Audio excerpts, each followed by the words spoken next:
తెలంగాణలో విద్యా కమిషన్ అనేటువంటిది ఒకటి ఏర్పాటు చేశారు. మళ్ళా ఉన్న కమిషన్లకే దిక్కులేదు, వాటికే వాళ్ళు పట్టించుకునేటువంటి పరిస్థితి లేదు.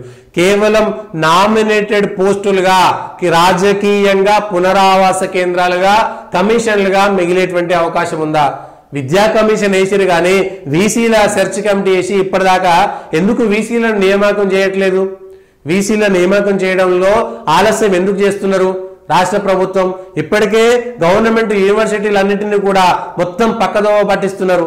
ఆ యూనివర్సిటీల విలువ మొత్తం తగ్గిపోతున్నది.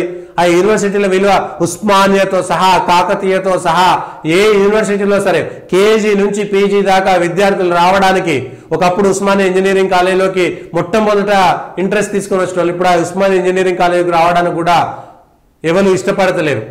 అట్లాంటి పరిస్థితులు ఎందుకు వచ్చినాయి? వైస్ ఛాన్సలర్ల నియామకము ఎందుకు చేయలేకపోతుంది ప్రభుత్వం? ఇన్ని పాత ప్రభుత్వం చేయలేదు, ఏదో చేసిరు అయిపోయింది. కొత్త ప్రభుత్వం వచ్చి ఇన్ని నెలలైన తర్వాత ఇన్ని నెలల పాటు సెర్చ్ కమిటీ వేసి ఒక్క వైస్ ఛాన్సలర్ను నియామకం చేయలేకపోతున్నారా? ఇదే నా ప్రభుత్వం? కనీసం ఆ యూనివర్సిటీలను కాపాడండి.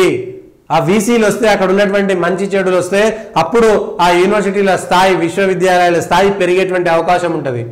అనామకంగా చేస్తున్నారు. ఆ విశ్వవిద్యాలయాలు ఉట్టిగా పడిపోతున్నాయి. వాటి విద్యకు సంబంధించినటువంటి ప్రమాణాలు పడిపోతున్నాయి, వాటి స్థాయి పడిపోతున్నది. ఒకప్పుడు ఉస్మానియా యూనివర్సిటీలో చదువుకున్న వాళ్ళు ప్రపంచ దేశాలన్నిటికీ కూడా ఆదర్శంగా ఉంటుండే. మేము ఉస్మానియా యూనివర్సిటీ స్టూడెంట్ అని చెప్పుకోవడానికి గర్వంగా ఉండే. ఇప్పుడు ఉస్మానియా యూనివర్సిటీకి పోవడానికి కూడా చాలా మంది ఇబ్బంది పడుతున్నారు. ఏదో తప్పని పరిస్థితుల్లో చేరేటువంటి వాళ్ళే తప్ప ఇంకేమీ లేదు. ఒక్కసారి ఆ యూనివర్సిటీలను చేయండి. ఈ విద్యా కమిషన్లు ఎవరికో పునరావాసం, రాజకీయ పునరావాసం కల్పించడానికి కమిషన్లు ఏర్పాటు చేయడం వల్ల వచ్చేటువంటి లాభం ఏమీ లేదు.